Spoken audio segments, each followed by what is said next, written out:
welcome to Off the Shelf. I'm your host, Yvonne Wolf, and today our special guests are Darlene Grossman and Marie Davidson. Welcome. Thank you. Thank you. Your book, Lost and Found, Embracing the Whole of Life, is the last of the series that you are publishing through Jewish Reconstructionist Congregation, also known as JRC Press. Can you tell us a little bit about that journey? Well, the journey actually began about 20 years ago when a congregant who's since passed away decided to publish the yearly talks of another congregant who would wax prolific about the Cubs every year. And they asked if I would do the illustration, and I also did the production for that. And actually that book went into 3 printings. The first was Is God a Cubs Fan? And then we did a 25 anniversary edition. Wow. And then the 3rd version came out, Is God Still a Cubs Fan? Wow. This is, of course, after This the World was Series, right? right. This was years ago, but because we made this project a reality, it kind of stuck in my mind. So that a couple of years later, when a friend's mother was dying, and this friend and I had a lot in common, and so it reawakened the feelings in me of my mother dying.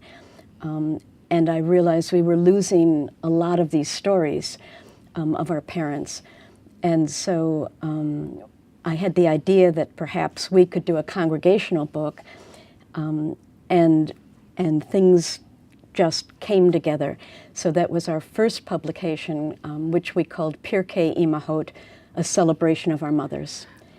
And that was the first in this series of congregational books that we produced. So it's a memorial, started as a memorial piece? And yes, a memorial, but also a way for us to recall those stories, and then to pass those stories on to people that we gifted with the book. Make connection with them. And it was very much a community builder, asking members of the congregation if they had poetry or photos or stories they'd like to submit. And you two are co-congregationists at the... That's how we met. Yes, at the we same met synagogue. We met at JRC, and Darlene has I think the history of all of the books, and I came into it later and have contributed to a few of them.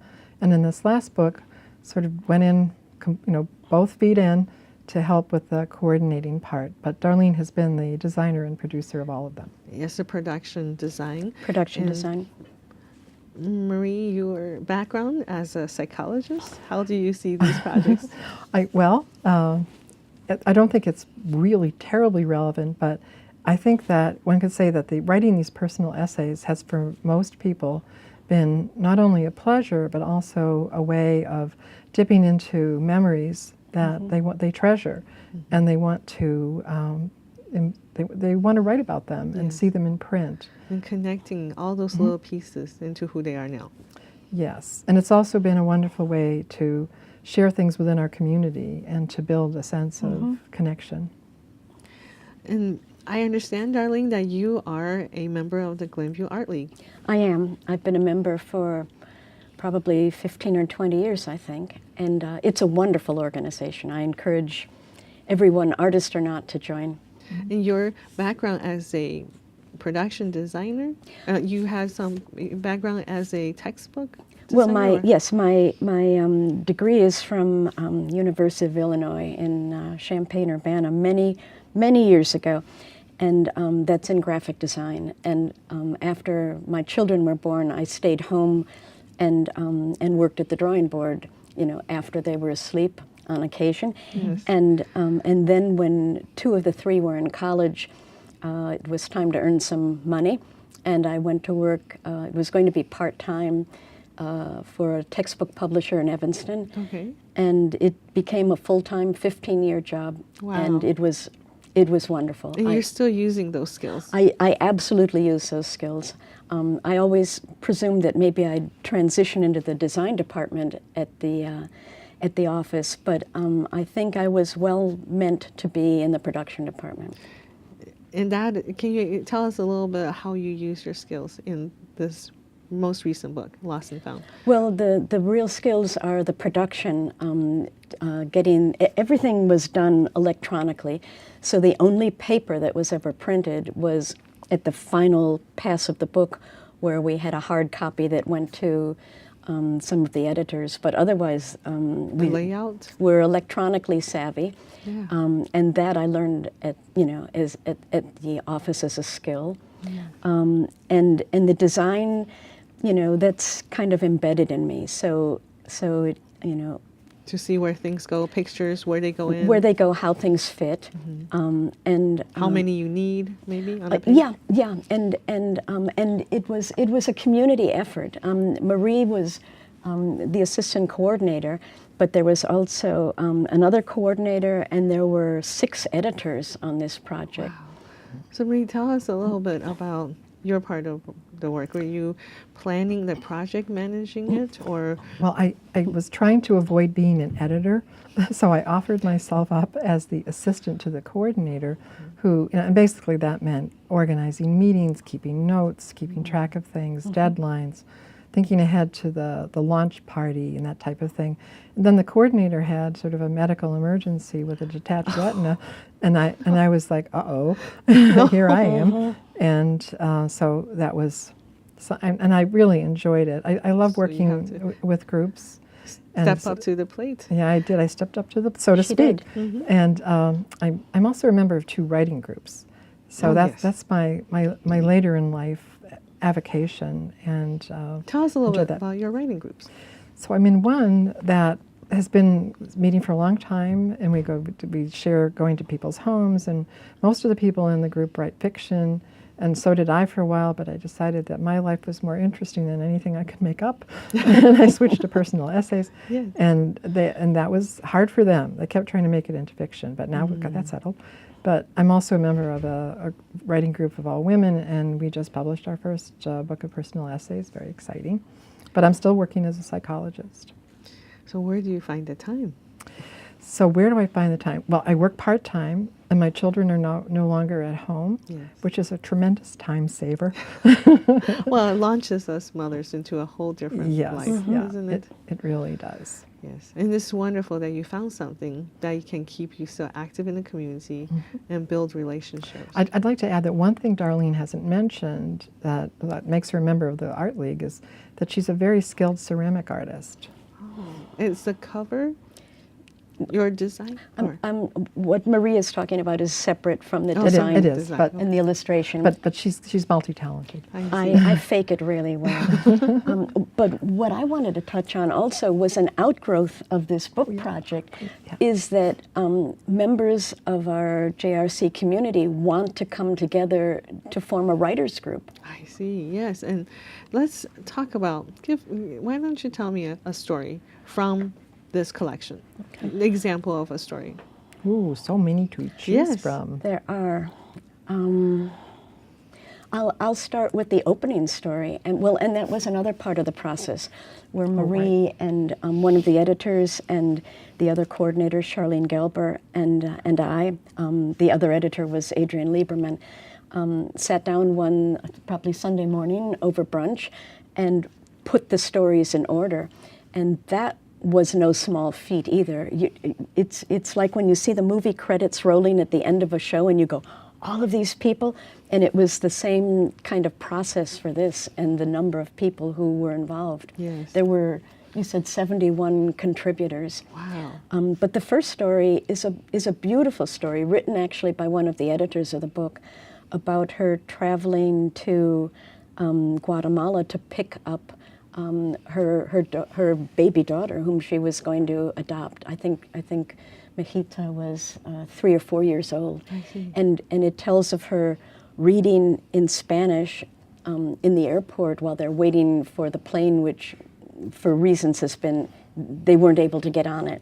So she's reading this toddler in Spanish, Curious George, and looks up to find, that area filled with parents and children listening to her telling the story. and then she rises to the occasion and imitates, you know, the voices and The reads man with with the more- yellow hat? yes, and then at one point it's like, okay, that's it, we have to go now. But it was a beautiful opening story, yeah, and one that was just heartfelt. Yes. In that moment, to be in the limelight all of a sudden. In the limelight and doing something good for her daughter to keep her calm and making, you know, a few minutes in these people's lives very joyous. Yes. And Marie, what stands out What for stands you out in there? all these Well, wonderful I was stories? first of all impressed by the range, because when you think of it, the title "Lost and Found: Embracing the Whole of Life," we tried to make it as inclusive and intriguing as possible. And people have different takes on it. You know, sometimes you lose something only to find something else, and that type of thing. But there are a couple of stories that I thought were very heartwarming about our members who are converts to Judaism. And like, and one of the titles is "From Rome to Jerusalem," and it was written by a member who actually was a Catholic nun, Yes. and went through a long process of struggle and investigation of who she was and where she should be, and found her home in Judaism and wound up at JRC, and wrote about it. And there's a picture. We have some pictures in here. A picture of her carrying the Torah, the 5 books of Moses, at one of our holiday festivals. So it's a very moving personal account that comes to mind. Was it difficult to decide how many works could be included, and what did you have to say no to someone? That no. I mean, I think that we did not. We have very talented people who were the editors, and so there was, on a few occasions, to be honest, a little bit of a struggle about, you know, especially when you're not used to writing. To shorten a story. Well, yeah, that was the main Yes, thing. that yeah, is we very had a hard. limit of 800 800 words.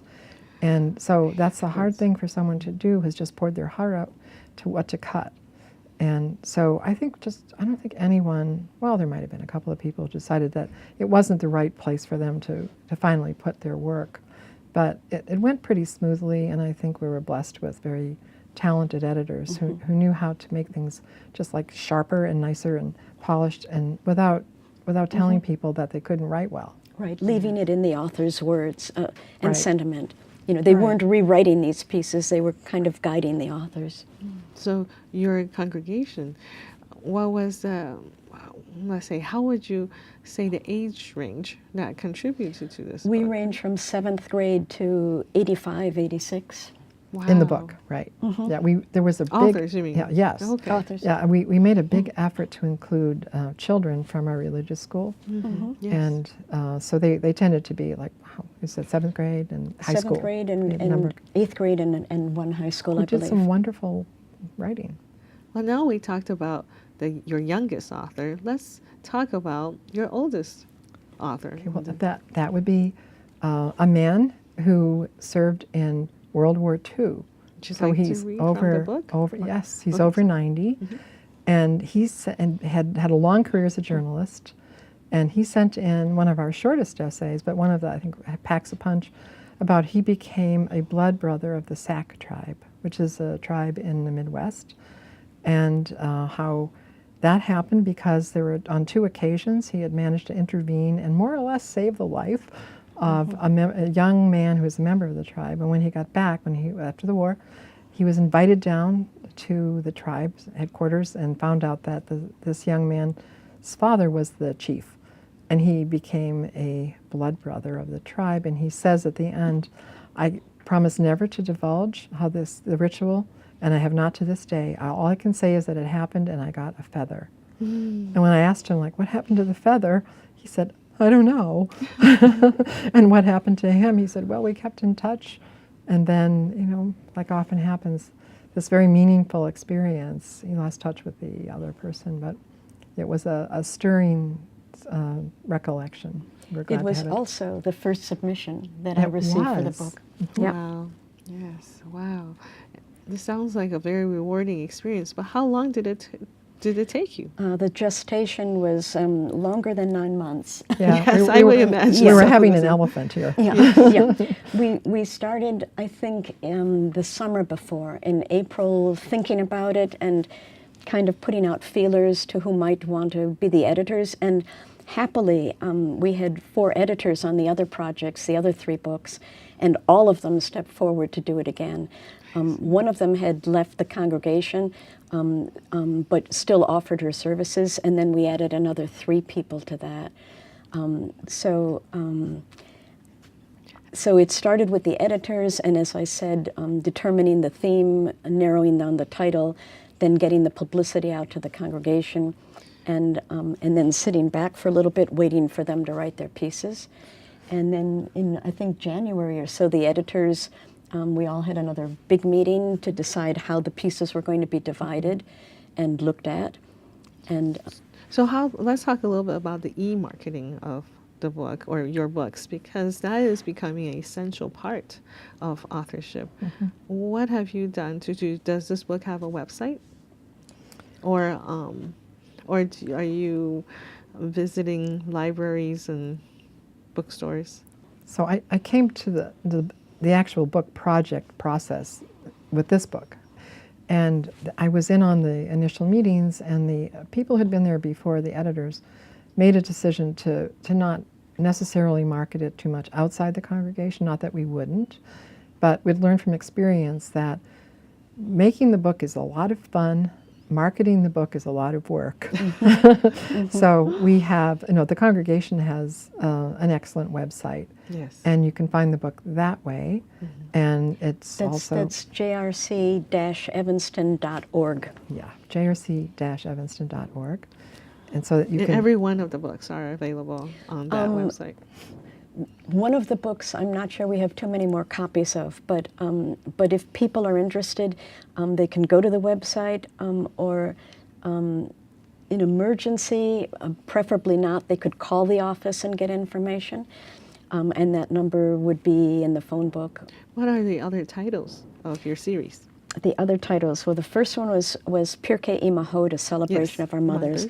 Then came Oida Joy, I think it was celebrating our holidays, or the next one was called From There to Here, Points on the Circle of Life, and that was about transitions. Yes, I can see that. And then this is the 4th book in that series, Lost and Found, Embracing the Whole of Life. So from here to there, was it From there to here. From there to here. Is Right. it- Kind of the same thing. No.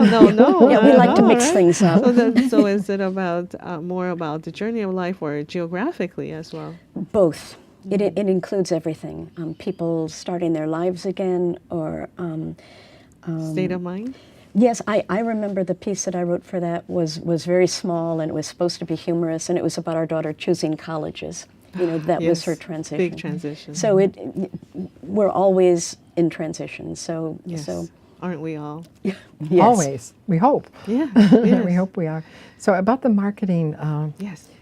we planned a very festive book launch party at JRC.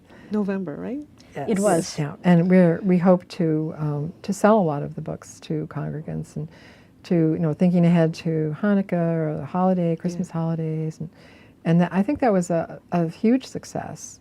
But we were looking at this year of 2019 going forward as more selling and marketing, and we're going to be meeting to discuss how to do that. And so we're open to all ideas about how to do it. Do you have other synagogues who are interested in have you visit and talk about your book? I think after the There's an first idea. book. Because Yeah, after sometimes- the first one we did, and visited some synagogues and said, this is something that you can do. It's a great community builder, and we've been fortunate in that every book that we've published, we've had someone step up to say, I will pay you the cost of the printing. Wow. So that any money that we raise goes into the congregation. And that is quite a bit of seed money to start with. It is, but people feel strongly about the community. Yes, and the voice that has to be It is. to be heard, and now you have 4 in this series. We have 4 community compilations, yeah. And at our launch party, we actually pulled out some boxes of all the other books, and we were selling gift box sets with little ribbons around them Yeah. for people who had missed, because the last book was 20 years ago. That's And true. there was a big gap, and some people just thought they felt a book rising up and wanted to do another one. But we realized a lot of members of the congregation had never, and they'd never seen these books. Yes. You know, they were, Well, 20 years is a long time. it's a long time. It certainly is. And you know, our rabbi grew up in the congregation, Rabbi Oh. Rachel Weiss. But when the first book was published, she was already a young woman, over 20, and probably, you know, she didn't experience quite the same, all that like celebration around the book, and so she wrote the preface, and she came to the launch party and was a strong supporter. And for someone, one of your authors being seventh grader, that would be a lifetime ago. She Yeah. actually read her piece at Yeah. the book launch. She did. Yeah, we did have some of our contributors read their pieces at the book launch, and we had some very nice food and some beverages, and it was quite fun. Well, and it was a community event. People stepping forward to bring in home baked goods, and other people stepping forward to do table decorations. So I can't stress enough what a wonderful and participatory community this is. Yes. It's a home. Yes, let's maybe talk a little bit about Glenview. As I understand, Marie, you are a Glenview resident. I am. and you work here too. And I work in Glenview. And so it's a bit of a trip to go to JRC in Evanston, but JRC has an appeal. And so our members come from a lot of different suburbs, and they come from the city, and they make it their plan to go there on a regular basis. So there isn't any place quite like JRC. There are a lot of choices out there. And so I feel very, very much at home. Just tell us a little bit about your experience living in Glenview. I've lived in Glenview since the mid-90s. I live in East Glenview, so you know that's has its own character, and it doesn't, you know, a different school system from the rest of Glenview that we send kids to. But I love Glenview, and I love the things that have been happening here. Not new anymore, but the library. And I was just at the library last night watching a free movie, the Three Identical Strangers, which is an extraordinary film. And the writing groups that you're a part of? Yeah, I'm in 2 writing groups. And they're also Glenview? Well, they move around to Yes, members' okay. homes, but we all met at in classes, you know, locally. That's how we met, and yeah, I've been very happy living in Glenview, and I think it's a wonderful community. He's very supportive of the arts. Yes. Do you yeah. feel that way? I do think it is very supportive of the arts, and I mean I think that. We have very strong readership in the library. Oh and yes. There's a whole shelf just for local authors. Yes. Well, then we'll have to get my book in there. That's right. That's right. That's one place you definitely need You know, to. I wanted to say another thing about the book party, and that is that one of our authors wrote an essay for the book about her experience in a songwriting class and a bad breakup. And she offered to write and perform an original song at the launch party. And she went through the book very carefully and picked out phrases that she thought would work in a song, and got up and performed that with her guitar. So that was kind of special. And what are your projects coming up? Selling the book is the main Selling the book. one, right? And well, there's always life. Yes, oh, yes. Yeah, I enjoy courses at Oakton Community College, which is right here. Des Plaines, right next to Glenview. Yes. The grandchildren that I get to watch, and I do a lot of freelance graphics for organizations that need it, with an emphasis on the free. Yes. And maybe, oh wait, Marie, did you already share with us a story from the Lost and Found? The one by the convert, yeah, but the story, I mean, it was quite a range. My contribution was like from the early teen years, you know, when I was transitioning or in a way, or losing my girlhood sort of innocence and moving into something that was kind of scary. And I related that to Ray Charles' song, Georgia on My Mind. which became like an anthem signature tune for me that reminded me of a couple of key experiences that were at that time. That's a crossroad that A crossroad thing. that Yeah. a young girl can Yeah. relate to. Right. Well, thank you so much for being on our program. Thank you for having us. Yeah, it was a pleasure to be here. Thank you. And thank you for watching. Join us next time on Off the Shelf.